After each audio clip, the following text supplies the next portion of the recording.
the record for the tallest man in the world, registered in the Guinness Book of Records, is on behalf of the American Robert Wadlow. His height is 2.72 meters and weighed about 199 kilograms at that time. This number has not been surpassed till now. You know that his height when he was your age was almost 2 meters tall. Can you tell me what is your class average height? I wonder if Robert was in your class. Would your average height change?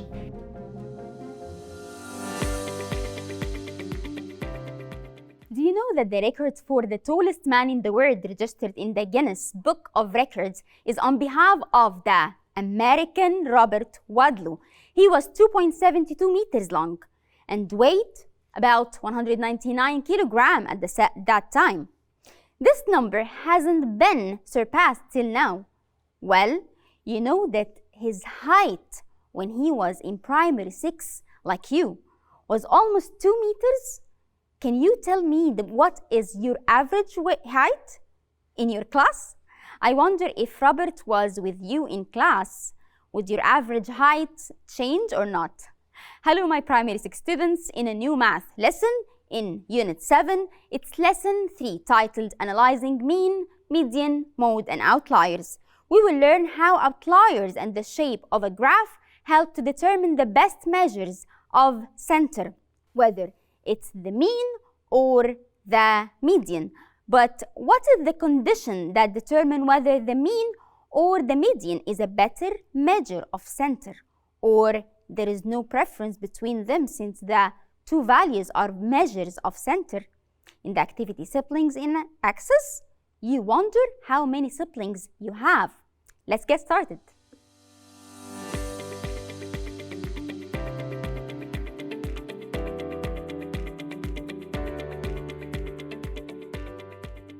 In this activity, as we said, sibling in axis, you wonder how many siblings you have and compares them to the other families.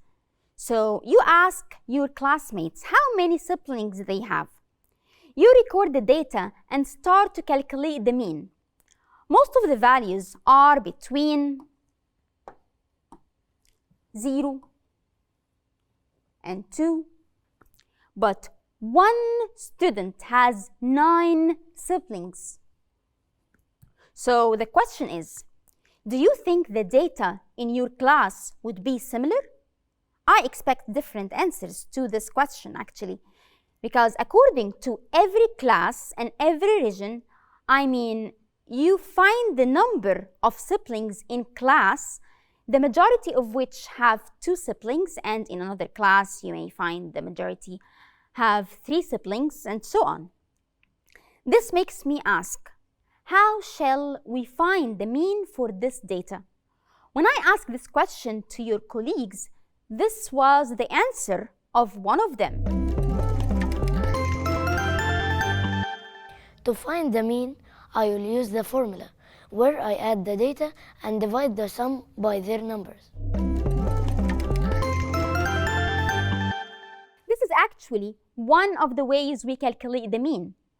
There are other methods too, such as representing the data with points and finding the balance point, as we learned in the first lessons of the unit. But the example shows an important piece of information, which is that there is one student who has 9 siblings. This is different from the majority of the class. This value is called what? Outlier. It's called what? Outlier. We learned through Unit 6 that an outlier is a value in the data that's significantly greater or less than the other values in the data set. In the activity mean, median, and outlier, we are given a data set. There is an example of mode, median, mean, and outlier.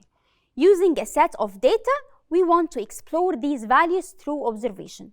Firstly, we will see that the data is arranged in ascending order. 0, 0, 1, 4, 7, and so on. And this is very important in calculating the mean. So firstly, it's very important to order the data that you have. As we learned before, do you remember? Then, on calculating the mode, firstly, its value is equal to 0. I know what question is in your mind now. You are certainly wondering what is meant by the mode, right? Let's complete our observation, and I will answer this question when we represent the data. Looking at the rest of the example, you can see the median is calculated, and we know the median is the value whose place is in the exactly middle of the data after we arrange it in the ascending or descending order. So here, how many numbers do I cross? 1, 2, 3, 4, 5, 6. Here is 6, we crossed 6, and here also we crossed 6. So what's in the middle? It's 9 and 11. So that's why in the median we do 9 plus 11 over 2, exactly. The numbers are 2, so it's divided by 2, it gets us 10. We will notice that also the number of the data is even here, right? That's why it gets us how many numbers in the middle? 2, exactly. So we can calculate this like we calculate the mean for any set of values. So we add them, and as we said, we add them and divided them by their numbers, which is 2. Okay, it gets us 10. Okay, let's move to the next part, which is mean. We know that the mean is the center of the data, or its balance point. We have just said that we will add all the data and divide the sum by their numbers, as we hear. 119, it's the addition for the whole data that we have, over 14, the numbers of the data. 119, it's 0 plus 1 plus 7 plus 4 and so on, and divided by 14, the numbers of the data. We have 1, 2, 3, 4, 5, 6, till 14 data that we have. It gets us how many? 8.5. Here, we can find that the outlier equals none, because there is no significant difference between the data, whether it's 18 or 0. So we need to think about the mode. The mode, let's represent it, the data on dots, using dots in the number line. So to explore the mode, we shall draw here a number line with its numbers and represent the frequency of each number using dots. As we can see, 0, it's what? It's 1, 2, 3, which is the number that's repeated the most. Do you have any other number that's repeated? No, it's only 0, right? This is why it's denoted as the mode, as the mode is the most repeated value. Back to the outlier, one student said that there is a mistake in the example because there are outliers. Do you agree with him? Is there an outlier? He's telling me that it's 0 and 18. These are two values on both ends, and the example says there are no outliers. I told him that the graph really shows that there are no outliers, and that's true. The reason we see that there is an outlier is that this value is far from the region in which the data is collected or clustered. In this example, you will notice that the data is distributed among all the values and is not clustered at all in a place far from the ends. It's the same as the example with which we started our lesson about the giant Robert Wadlow. Do you remember? His height was significantly different from the heights of the boys in grade 6, in primary 6. So his height actually represents an outlier compared to the rest of the data. Now, the question is, would the mean be affected by the presence of the outlier? The mean will be affected by here existing the outlier. Let's see this on the displaying graph, this graph. So here is an outlier. Okay, so now if we don't have outlier here, okay, so what is the average exactly? It's 8. The midpoint. If I have an outlier, does it affect the mean? Yes. The average will be here, 8.5. Why? So it means that because when the outlier value is higher than the average, it's higher than the average, the arithmetic mean will increase. It was 8, it becomes 8.5. Let's see if the outlier decreased, has less value. If it's less value, so what will happen? Look, here the average becomes less. It's not 8 anymore, it becomes less. So 7.5.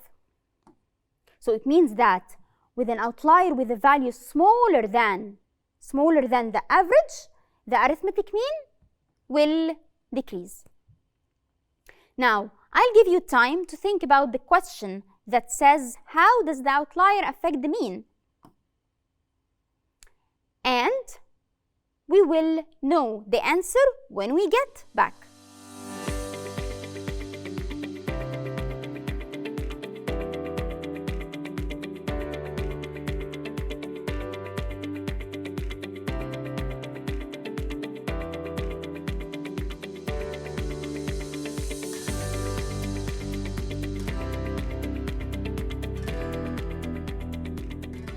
Indeed, here the correct answer is D, because the outlier is greater than the mean. So it will cause the mean to be larger. Now, let's test the effect of the outlier on the median. When we look at the given data and order it, we will find the value in the middle that represent the median, 8. Here we order them, ascending order, and we find that the median exactly where it's exactly at 8. We crossed here how many numbers? 1, 2, 3, 4, 5, 6, and also here 6. So the median is 8. When you add an outlier that has a high value, which is 15, you will find that it doesn't affect the value of the median. Look, it's still 8. If the outlier value is small, the median value is still be 8 also. If it's small, it will be also still 8.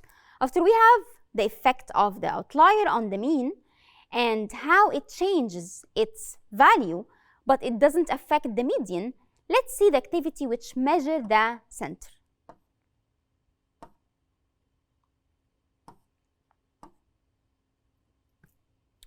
As we can see here, there are 2 dot plots. The first graph is for the height of giraffes, and the second is for the math exam scores of group of students. As we can see, there is a set of outlier for the height of the giraffe, and one outlier in the exam scores, we have here the outlier 6 and we have here only 1. The question is, which measure of center do you think is better to use with the data that includes an outlier? The mean or the median? Explain your reasoning. Let's see the answer of one of your colleagues. In both cases, we will use the median as the measure of the center. This is because the mean is affected by the presence of the outlier, whether the value increases or decreases, but the median is not greatly affected. Right. Now we know that the mean will be affected because of the outlier in our examples. So, which data set will be more affected by the outlier? The giraffe heights or the math exam scores?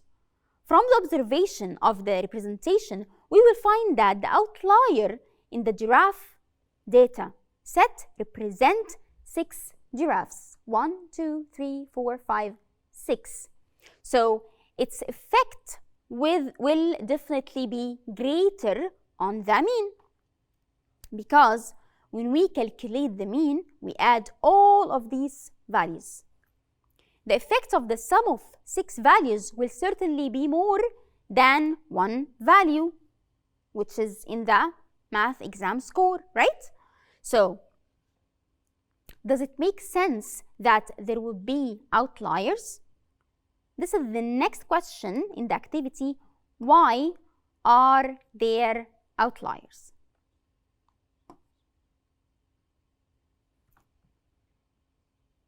So, this of course is normal, and we saw this is the first example with which we started our lesson about the height of Robert Wadlow. Do you remember? Who was approximately 2 meters at your age. This height represents an outlier in the data set of the height of his classmates. And the reason was the presence of some genetic traits that led to this height. We can use the same interpretation here. If we look at the giraffes data set, we will also find that the outliers are due to the genetic traits. Well, as long as the outlier affects the calculation also of the mean, can we easily find the mean if we exclude the outlier? We will learn about this in the activity excluding the outlier. We will apply this to the math scores graph. So, here Asma found the mean of the test score, which is 75.9, including the outlier. So this includes the outlier.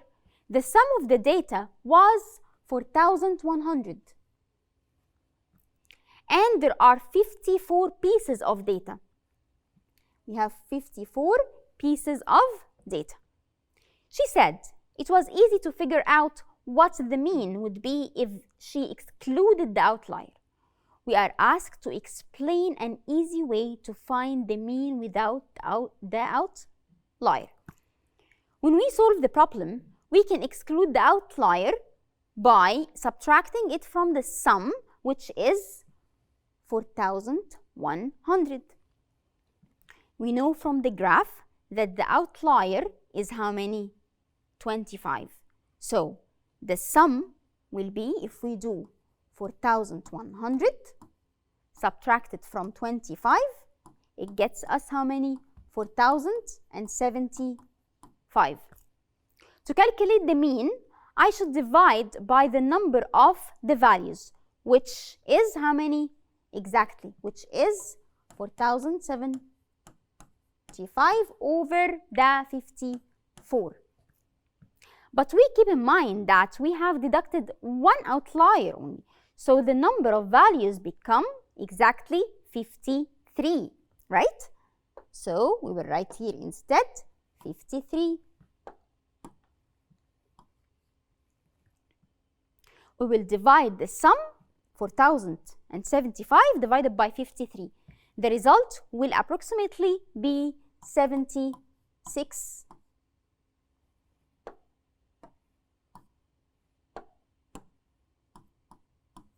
76.9. When we round it into the nearest tens. So now I will give you time to solve the changes activity. We should think about how would the outliers affect the mean if they were included in the calculation. Use reasoning to assign each of the given descriptions with the related graph. We shall check the answer when we are back.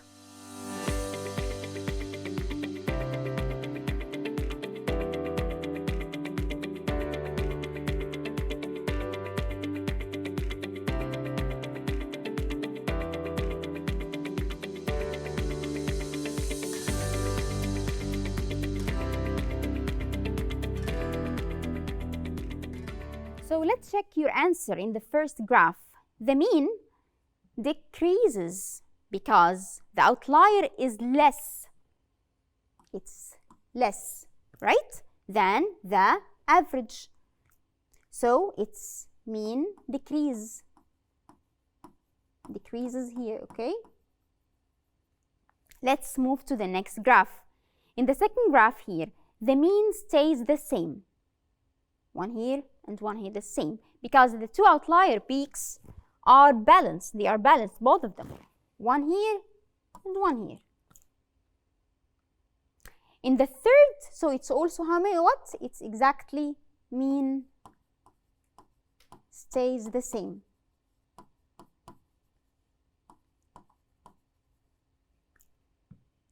So, in the third one here, the mean increases. Look. So here the mean increases because the outlier is higher than the mean.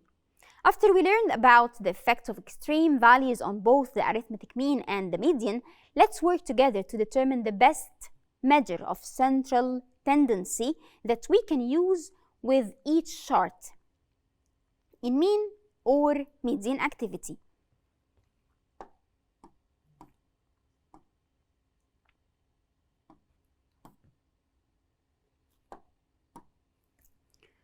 So, which contains here a group of charts representing points for a number of data, and we want you to determine the best measures with each chart.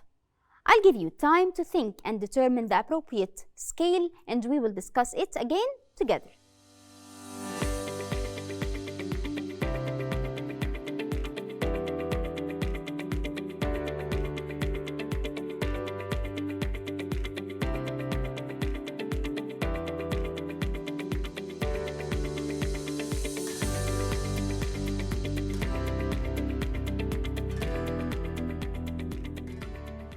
Before discussing the answer, there is an important thing that you must notice, which is the collection of the spread of data. The data may be distributed to the right or to the left from the center. Like the first one here, it's to the left, here it's to the right. Okay? Second chart, like here, it's to the right as we said. And it's maybe symmetrical, like in the third chart, it's symmetrical, or almost symmetrical, like in the fourth chart. In the first two charts, this one and this one, the data is distributed to the left of the chart in the first one and to the right in the second one. So the most appropriate measure we use is the exactly median. So here median and here median. And this is because the arithmetic mean will be difficult to determine from the chart. Let's move to chart C. Data here is symmetrical, so it's better to use the arithmetic, exactly the arithmetic mean. Here because we will be able to determine it easily as we learned. But in the fourth one, in which the data is almost symmetrical, so we can use the arithmetic mean or median. So either of them, which will be easier for you. After you learned about the effect of extreme values and choosing the appropriate measure, you can further practice what we have learned today in practice and check your understanding part in the digital version of your math textbook. You can access it by scanning the QR code shown on the screen, which is found also on the first page of the lesson. Let's see the first question.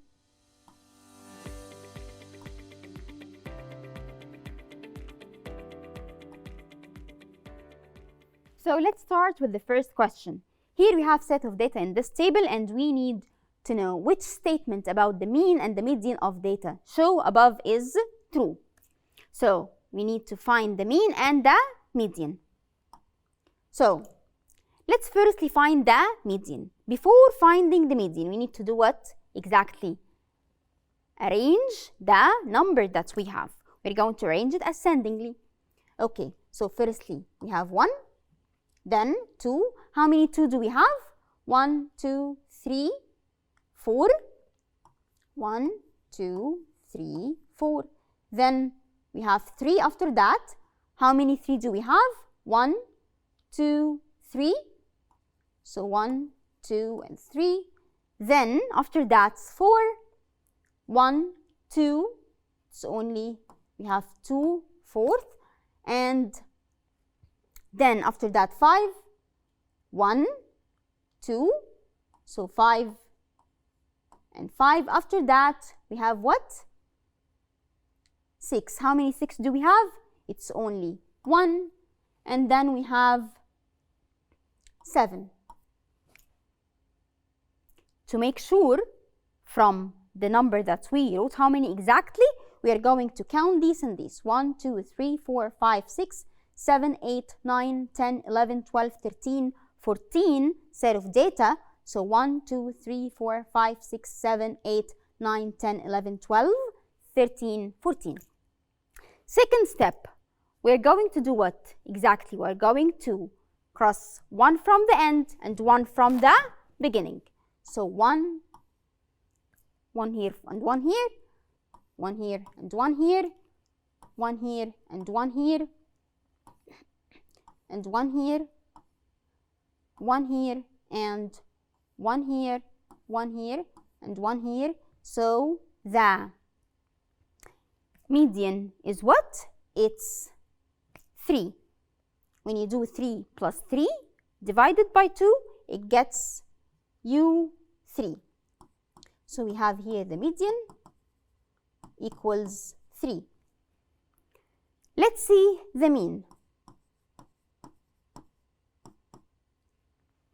Okay, so we're going to find the mean now.